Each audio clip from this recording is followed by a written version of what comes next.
So welcome everybody to the Game Changers chat. This is our 5th Game Changers chat, and I'm thrilled to have with me Saundra Thomas, who you're going to get to know a lot better, although I have a feeling she already has a fan or two accompanying us on this conversation. So without further ado, Saundra, hello and welcome. Oh, we can't hear you. I had to unmute myself. You had to unmute. This is the beginning of me unmuting myself, Tevis, so don't worry about it. I think it's fabulous. I think it's a great option. And actually, it's a great theme, I feel like, for your whole life. You have been unmuted your entire life. And that's true. That's what I'm pretty excited to share. I want to kind of dive in and ask you a really simple question that I find to be really grounding before we get in and talk about, success and how do you define yourself as all that really heady stuff. Right. I'm curious, what was fun for you as a child? What was the most fun that you ever had as a kid? Being in charge. I think the most fun for me was being in charge, and I can say that in reflection, of course. But yeah, I mean, actually, it's really funny. It's the same things that I do now, which is bringing people together for a common cause, whatever that was. And it ran the gamut.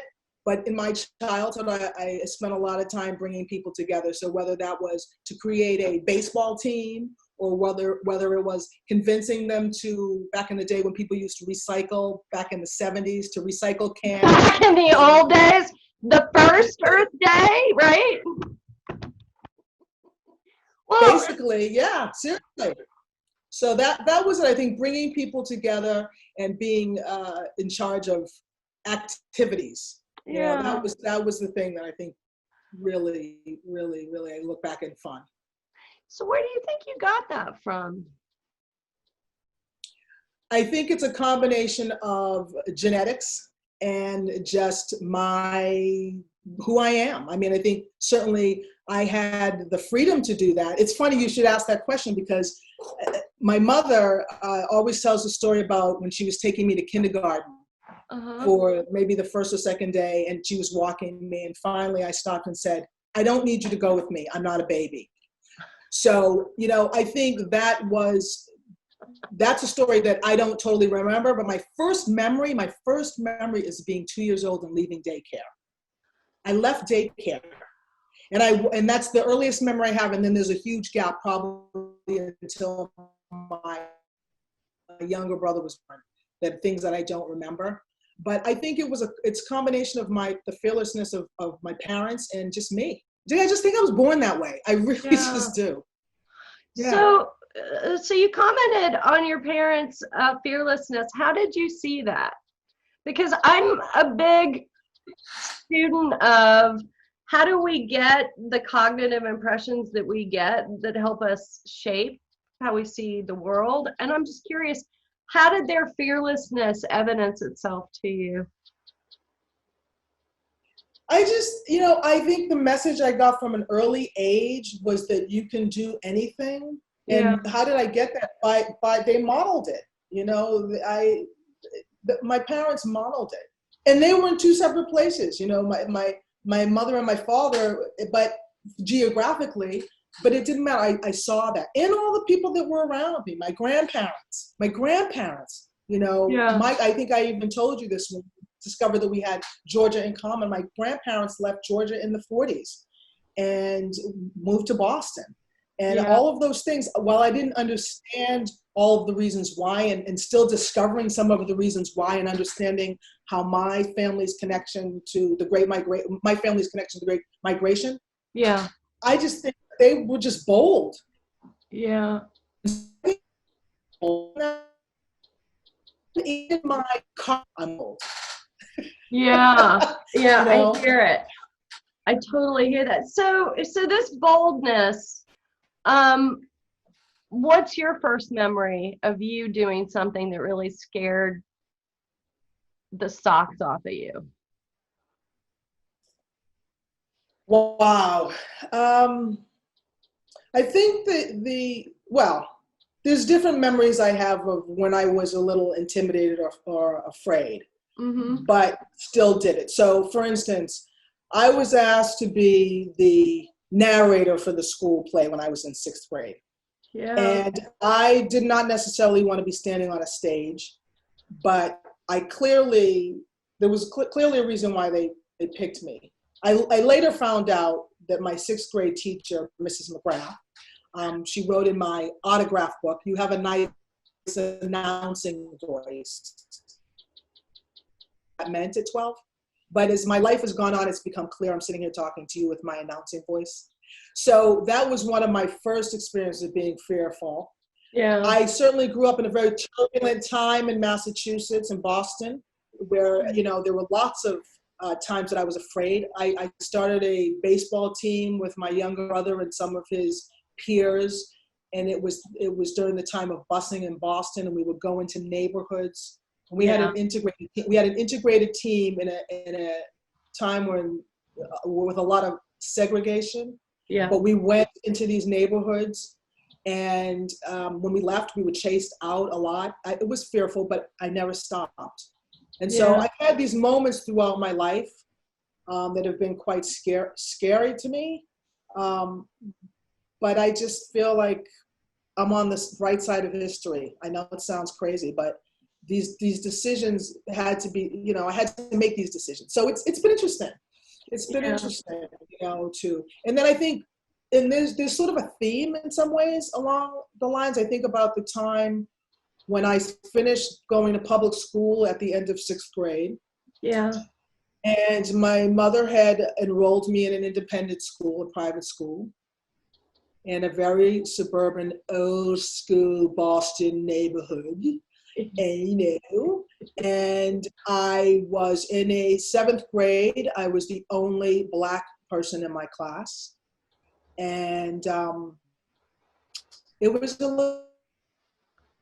I was not so fearful that I didn't want to go, because I think ultimately I trust my mother and I trust her with my life. So therefore, if she made this decision, there had to be some good reason. Wow. But those are things I think about in childhood. But other than that, I sort of was very bold about things.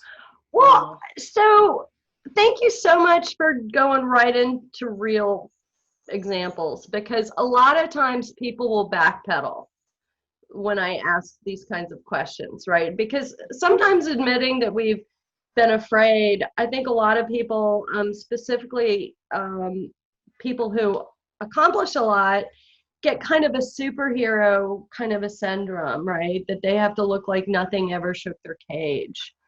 And I think that's really nice in cartoons. but real people need to see each other's humanity to be inspired. And I'm just curious, 6th grade, beautiful Saundra, going in, she's the only Black kid in this school. How did you manage your fear? In my class. Oh, in your class. Okay. How did you manage your fear? That's a good question. You know, I don't think anybody's ever asked me that. I think I managed my fear by just being myself, if that makes sense. You know, I might have been fearful because of the unknown, but what was known to me were the things that I could participate in. So for instance, I played basketball and I was good at it. And therefore, there were people who were interested in me playing basketball in the school, of course. But the interesting thing is, I also played on the boys' team, and in many ways was better than some of the boys. So, but that also created a lot of discomfort, because we'd go to games where people would say, you know, would not realize I was a girl, whatever. So all of those things played a role. Wow. So you've been pushed through. Yeah. You know, and I think because I've always had my eye on a bigger spectrum, and that's the thing. What were you going to say? Well, I was thinking about how you've really been a free agent kind of navigating through these venues, right? Whether it was based on gender, or sports ability, or skin color, right? Like you're a Zelig almost. Do you remember that movie with Woody Allen? Yes, unfortunately, yes. Oh yeah, I know. Oh God. But yes, yes. Oh, Yes, but yeah, yes. so the notion is, where's Waldo? We'll use it that way, right? That you've really found a way to allow you to define you rather than the world to define you. Absolutely. Yeah. Absolutely. Absolutely. I just do what I want to do. Yeah. And I think that the world always pushes back, right? It pushes against that. Yeah. Pushes against people doing what they want to do. Do you know what I mean? Because Yes. there's the Yeah. agendas of others in your life, right? There's the agendas of others in their life. There's the larger societal message. But I think that I've just always gone with my heart and my gut about things. And that's whether that's to leave or to go.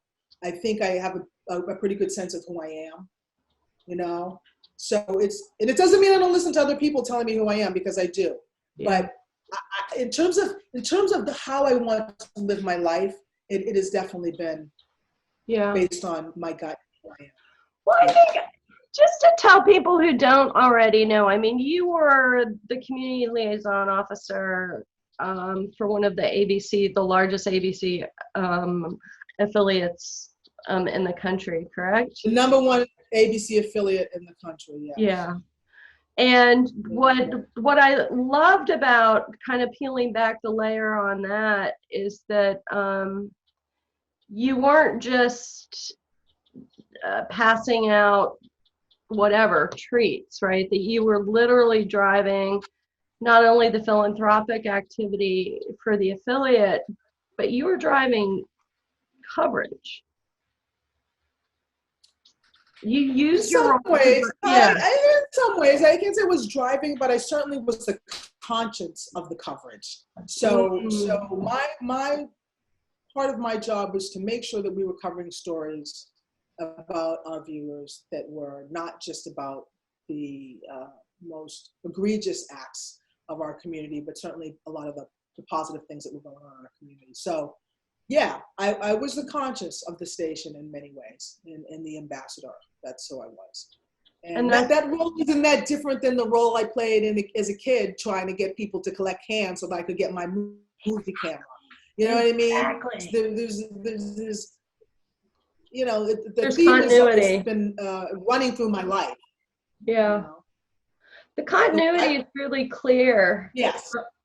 But you said that you've always had your eye on a larger goal.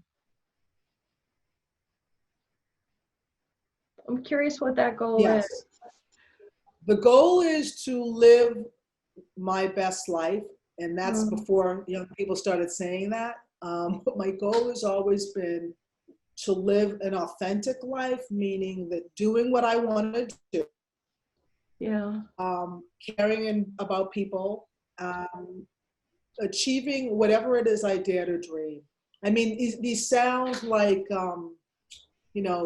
poetic expressions, but yeah, I hate that. I kind of hate that, right?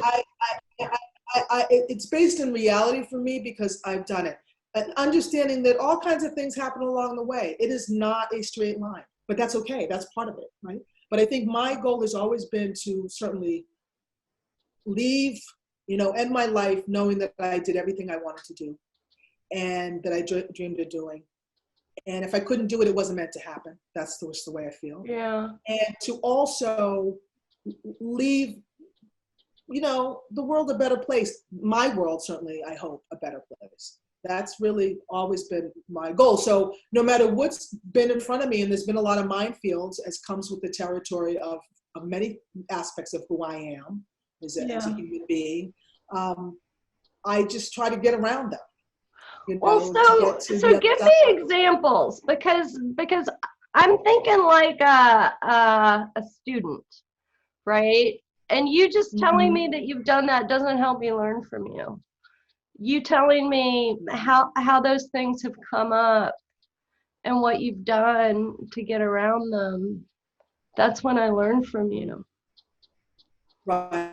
So here's what I've done. You got excited. I could see that. Look, growing up in Boston in the 70s as a Black child was difficult. Okay, emotionally draining, frustrating at times, and especially for a very utopian girl like me. Did you guys lose me? Did you lose me? I still have you. Okay, good. So part of that struggle, and I referred to when I talked about the baseball team, part of that struggle was being a young Black woman and doing these things. Me being me didn't stop me from trying to do them, but I came up against a lot of adversity, from people calling me names, from people not even understanding why I was hanging out with young kids. Those were things that were very painful parts of my childhood. Mm-hmm. But I pushed through them because what I wanted to do. Yeah. Home from games, or people not letting me hang out with them because I was Black, so there was all of that. On top of that, a very strong awareness at a young age that I was a lesbian. That was another challenge, to figure out in the world, it's not like it was 2020. Yeah, it's really long ago. And I having this knowledge, but certainly not at all in the place where we have the language to talk about these things, and all the other things that come along with adolescence, of being confused about your identity and your sexuality and all that stuff was there. So those are the kind of things that when I say dodge the minefields, those were sort of the mines. Yeah. I could have totally said, I'm not even going to deal with any of this and retreat. But I had to keep moving forward because there were things I dreamed of doing. Living in New York, living in Brooklyn, living in California, traveling to France, having children, being on TV, writing for TV. So I had a lot of dreams. I was very aspirational. So those things that might have stopped me from moving forward, other people and their prejudices and their racism, their homophobia and their short-sightedness, or no one ever said to me I couldn't do anything. But the messages were there. So that's what I'm talking about. Coming to New York, I have been very fortunate, but life is what it is. It's lumpy. I'll say, well, we're all going through a lot of lumpy right now. We are. And you talked about when you wanted something and then it hasn't happened, you've had to ask yourself, is this meant to be, right? Which to me signifies a moment of pivot, a moment of change, right? You have been a game changer your entire life because of not ever allowing yourself to be defined by society, by race, by color, by being this utopian kid, right? These were things that came through you and everything that you've ever done. But you've game changed by living this example. I'm sure that there are other people who encountered you, whether on the boards you've been on or at the affiliate. I just can't imagine what it would feel like to meet you as a young person, not having such a strong compass and going, damn, she's herself. Because we don't meet people who are so truly self-expressed everywhere that we go. So I first want to acknowledge that that's got to have made an impression on people. That in itself being a source of game change. But I guess the question that I have for you now, because it's clear that you've always wanted to be a positive influence on others, because you talked about, I always love being in charge. I always love gathering people in. And I've been so enjoying watching your posts on Facebook with the huge uprising in Black Lives Matter that has been due for millennia, right? Let's just put it there. And hearing your voice and hearing your both elegance and passion and fervor and anger and strength, all of those things coming all in together. I have a feeling that you're about to pivot and game change again. I have a feeling that you're gearing up for something. You've got that kind of vibe going on here, dear Saundra. So you never know what I might do. I know. Well, I think we all want to know what you might do because you're the gatherer inner. People think they know, but they don't always know, because I don't know. But you're the gatherer inner. You're the one that brings us in and says, "Here, there's that mountain, and that's where we're going." So when you back up, 30,000 feet, and you look at not only your life, but you look at what the world needs right now. What's cooking? Wait, you faded out for a second. When I look at the world. And both with respect to your life and with respect to what the world needs right now, I'm curious what's cooking for you. Because when you and I first met, you had just left corporate America, or your last job working for whoever, and you were going out on your own, and you're like, oh, I'm free. I am free. I want to do house projects.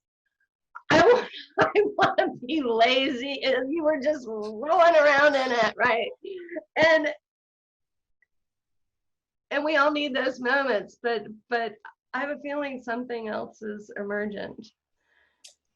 Yeah, well, listen, I think that I told you that I am open to a lot of things. The truth is, I had my, let me just say this, in my life and being directed toward whatever it is I want to do, my goals, my dreams, I can be fixed about that in many ways and flexible too, meaning that I have certain things that I would like to do with my life and I enjoy doing. But I'm flexible in terms of when that happens or how that happens, okay? Yeah. So I think that's pretty much most people. But you don't know what you don't know, right? So when you say, I'm going to leave my job and take a break from the corporate life, and it's going to last 2 years, and maybe your wife's saying, I don't know if I believe that, and your mother's saying it's going to be longer than that. You still think this is what I'm going to do because this is my plan. But then when you get here, and I think this is something that most of us can relate to, we joke about the cleaning thing, but during this crisis, I can't tell you how many people have spent time organizing their homes, right? Because now I'm home. I've been home for 2 years, so this is not new to me. And all of the things that I was missing out on, I couldn't even count those or think about count when I was talking about just leaving and being free. So I had my pillars. I was going to write, I'm going to teach, I'm going to coach, and I'm going to consult. And I have done those things in the past 2 years. The question is, of those things, what do I enjoy the most? Probably doing work around my house. So that means it's going to be difficult.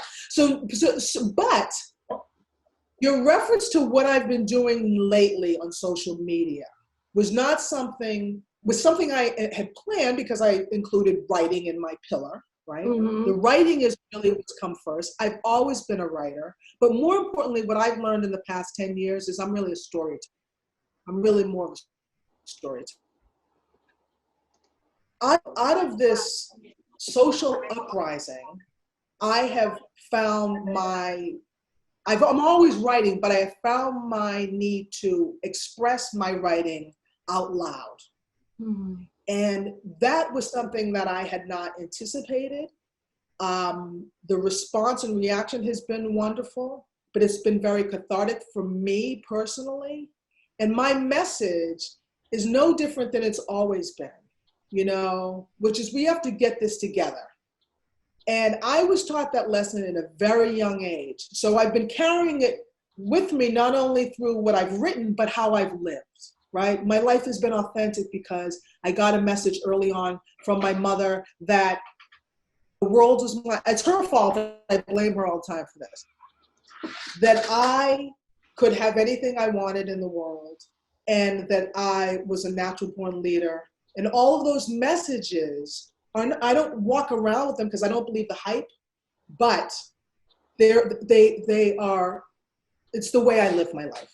I'm living my life in that truth that she saw, right? I'm living my life in that truth. And as I get older, I'm expanding how I express it. So right now, this is an expansion of my expression. I can do it from my house. I had a conversation with one of my oldest friends the other day, and she was asking me, when I ran for office, was this what it was like, similar to what I'm doing on Instagram? I said, no, because when I was running for office, I was part of the game, right? I was part of that game of the political game where you have to speak and on the stump. And in fact, the irony of that was, I always thought that speaking as a candidate would be the easiest part. It was the hardest part because I was not using my authentic voice. I could have, but because I was new to the game, I didn't.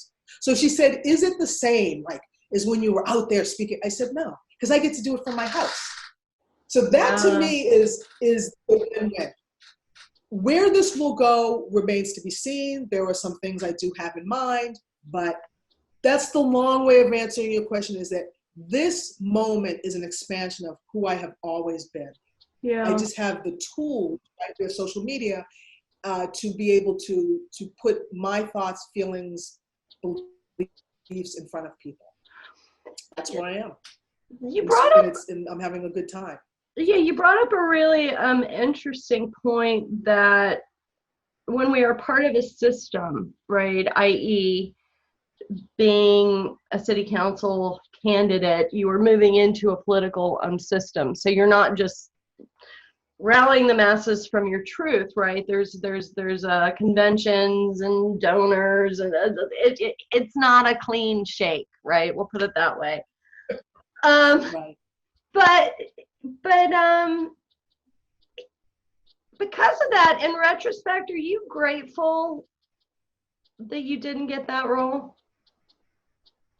Because you would have been a part of that system. What? Yes or no? Who's listening? Who's listening?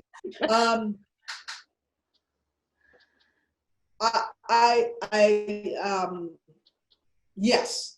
Although, when we finish this conversation, I have to actually file again with the Board of Elections because my campaign is still open. That's a whole nother story, and the reason I will not run again, most likely, because politicians never say never. But here's what I can tell you: I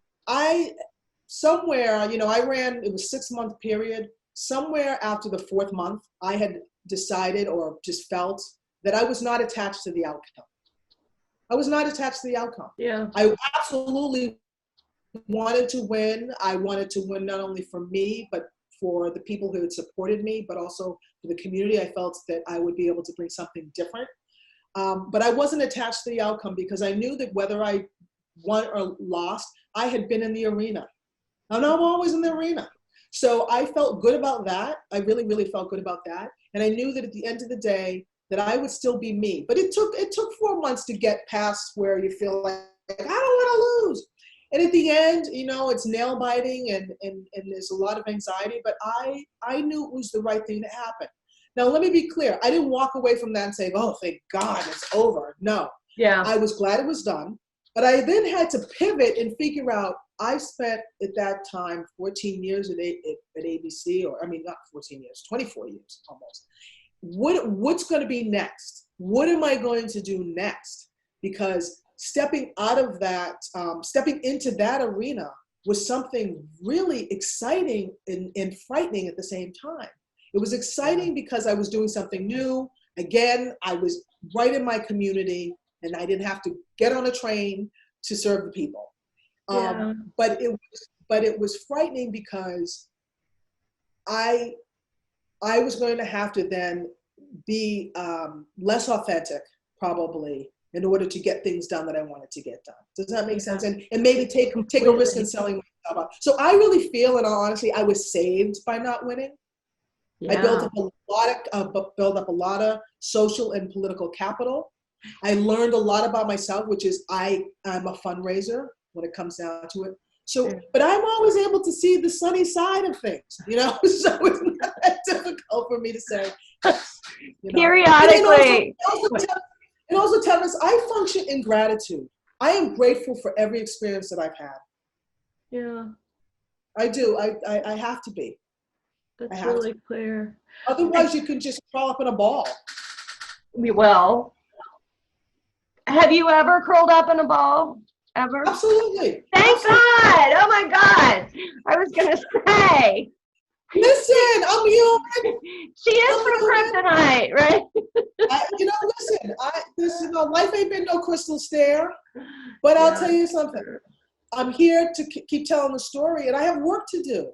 But I'm absolutely. So I have all I mentioned before were difficult things. Yeah. Well, this whole conversation has been such a theme of voice. Like, you first were unmuting yourself because I had to mute everyone as they came in. You were like, I got to unmute myself, right? And we made a joke about your entire life has been unmuting, right? And that pivot from really in a well-respected leadership role at ABC, and then going into a new game and figuring out, how do I be true to me here? It kind of like in each venue, but your teacher said she loved your announcer voice, right? Isn't that what she said? Right. You kind of, yeah. I had a good announcing voice. So are we hearing your announcing voice, or are we hearing your real voice? Oh, tricky question. Maybe they're one and the same. It's funny, she had great penmanship. People had penmanship back then. I thought it said annoying, because I also was very verbose, right? So I thought it was annoying voice. So I would say it took a lot of therapy to get past that. But look. Thank God for therapy. I have used my voice all of my life. Yeah. Right. So I've used my voice. I've spoken out. People used to tease my brother. I would, beat them up because no one was going to pick on my brother. I believe that I've always stood up for what is right and what is wrong. Even in my most fearful moments, it is not about, it's more Clark Kent than it is Superman. Okay. So it's really about standing up for what I believe is right. And that's who I am. And that extends to me. I'm ready to leave Channel 7. I'm leaving Channel 7. Now, people will say, it took you 10 years. It doesn't matter how long it took. I used to think there was a thing about that. But I loved the work. So it was once I got to the place where I said, I've done everything I needed to do. It is time for me to hand it on to the next person to take this baton. I'm a big believer in that, because my list is so long of the things I want to do in my life. I got to get through it. You know what I mean? So I think that, it's none of it's been easy. Mm-hmm. I've been very fortunate about a lot of things, and I have a lot of gratitude. And that's really where my head is. That's where my head is. Amen. So where I'm going to pivot, I think there are some predictions people can make about where I'm going to pivot. I never thought I was going to run for office. That was not something I had ever planned. It just happened. And people said, you need to use your voice. And I think the thing I do know is true about me, and this is the benefit, I think, of having gone to an independent school as I did, when I did, and to grow up in a community in Boston as I did when I did, is I can talk to anybody. Yeah. And I can connect with anybody. And when I ran for office, I think that was what a lot of people were hoping for, because of the way our community is here. It's very, very, very ethnically, racially, and religiously diverse. And so I was able to do that.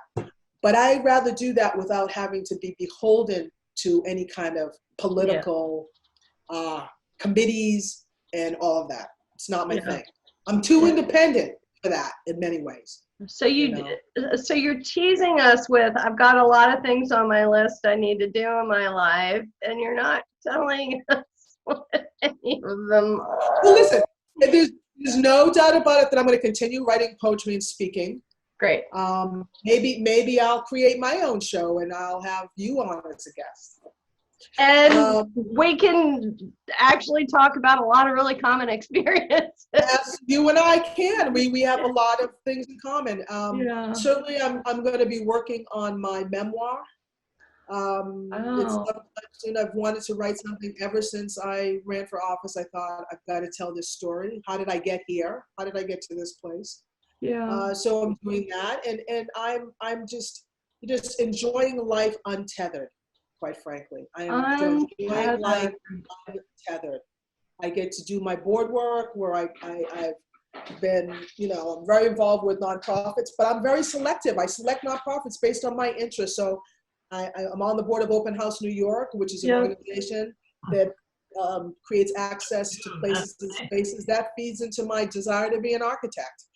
So everything has a purpose. I'm purpose driven in that way.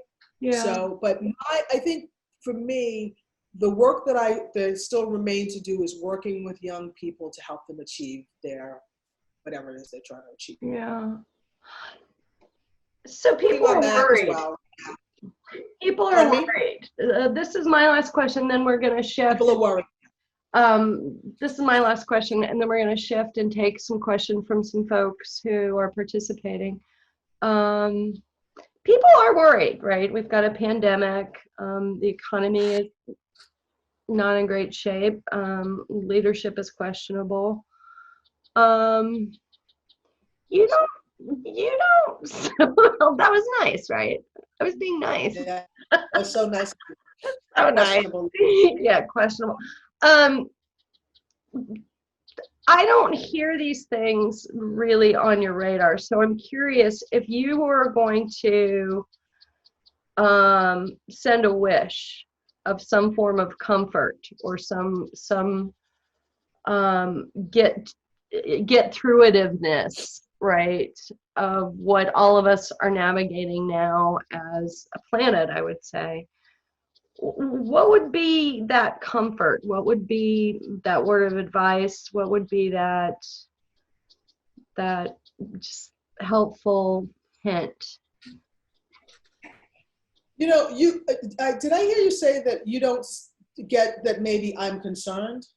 No. Just that with everything that we've talked about, is it not on my radar? What? Yeah. Yeah, that it's everything not that like we've talked about.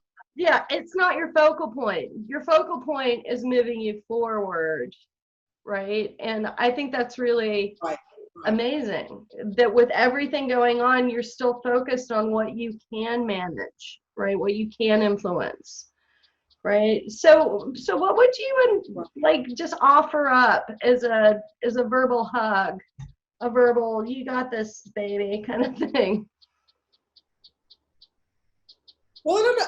I guess what I'm going to offer up is the same thing that speaks to why I'm not overwhelmed by this. At 58, we've been here before. I've been here before. My life has been total. I start off by saying in being in charge. I've been in charge of my life from a very early age. Okay? So that being said, I have lived a life that I have purposely chosen to live.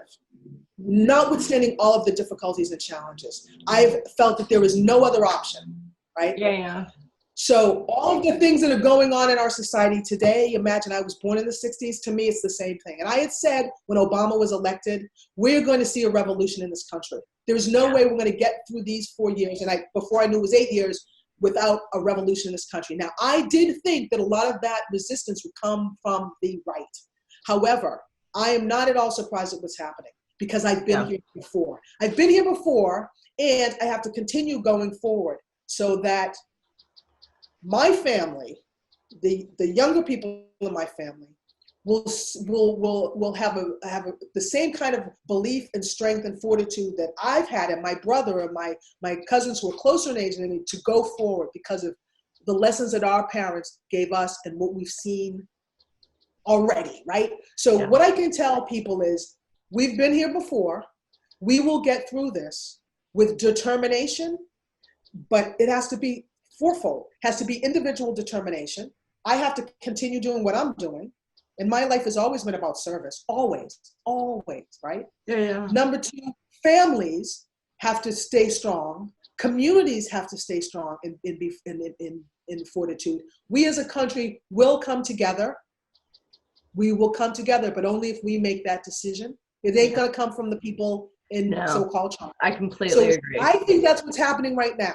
I think what's happening right now is people came out of, hibernation and said, hold on, this is our country. And so I'm excited by that. I'm not fearful of it. I am thrilled with it. And I believe that it will happen. And then globally, it's not as if all of this social unrest has happened without a microscope, because people around the world, we've all been through this collectively. So part of what I implore to people is to go back and not look at what I've said in terms of my poetry, but read what I wrote and read between the lines. And therein lies my feelings about it all. That's really the bottom line. Oh my God, where's my drum? I'm not drinking caffeine. I'm just warming up. I just banged my drum for you. Well, I know that Marjorie's got a question. That was pretty damn good, by the way. Okay. Well, Saundra never disappoints, right? No.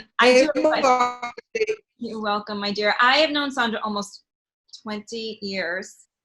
And I met her because I was working at a gun violence prevention organization, and I walked into her office at ABC and said, hey, you don't know me, but would you run these PSAs that we have to encourage people to protect their children and their kids from gun violence? And she was all in, and she's exactly as she describes, authentic, service-oriented, welcoming.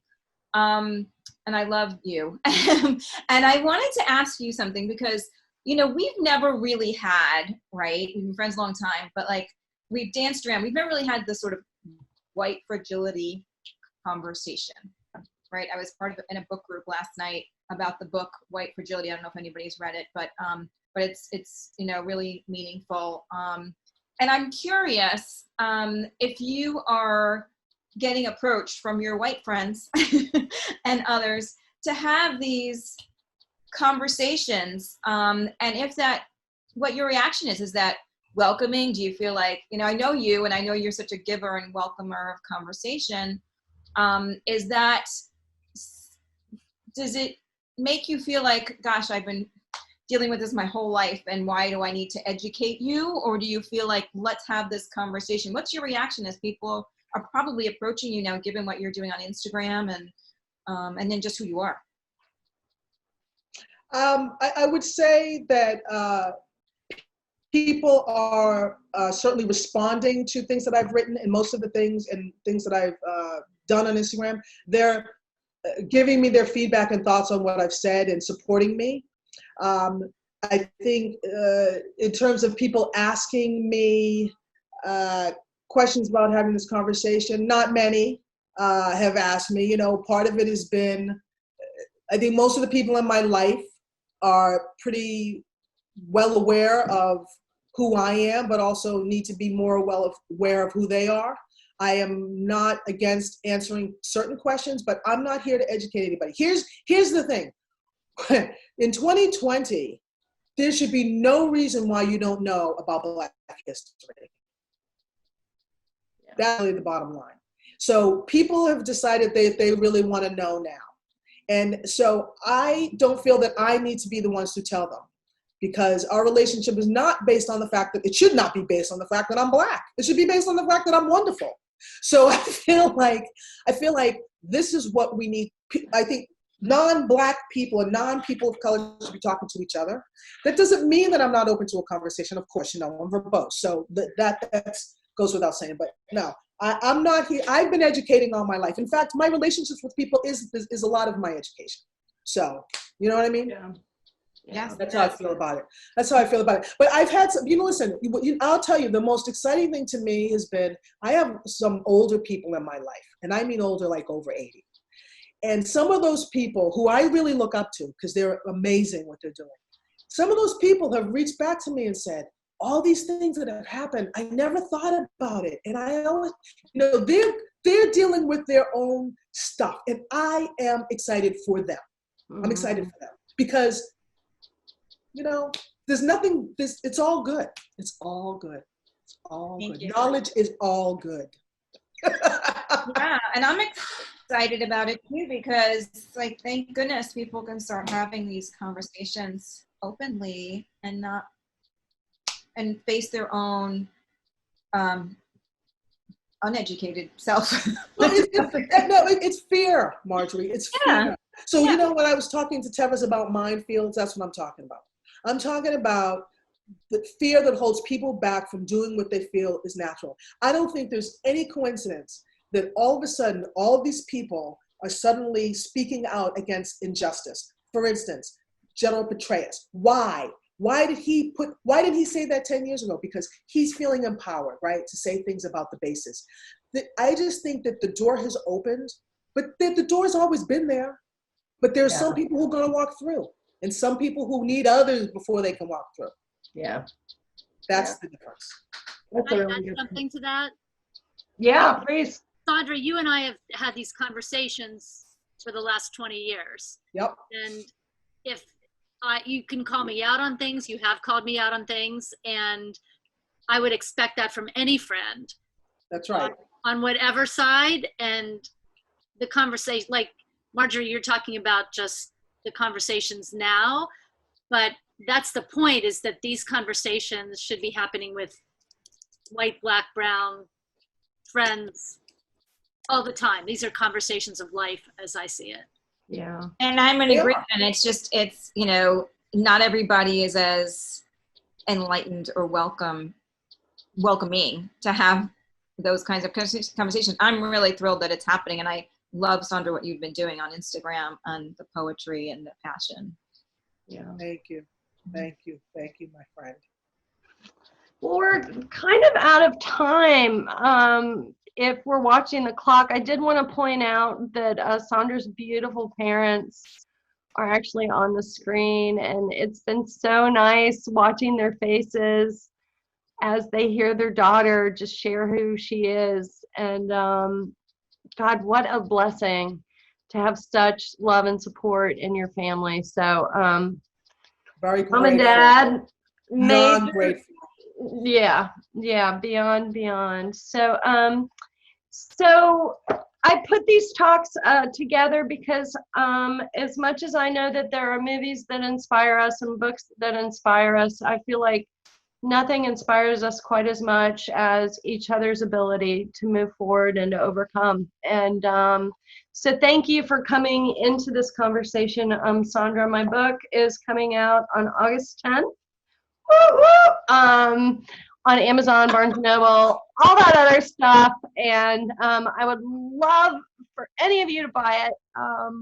It's on pre-order. And think about the invitation in this book and the invitation in this conversation is think about all the ways you have changed your game, all the ways you have been a positive influence on others. And in that moment, when you're not sure what's going to happen next, just remember that that's who you truly are. So thank you so much. Thank you, Saundra, for joining us. Thank you. Thanks for inviting me for the conversation. Thank you, everyone, for making time for this. Thank you, everybody. Thank you. It's truly important. Thank you. Okay, guys, have a beautiful day, everyone. See you later.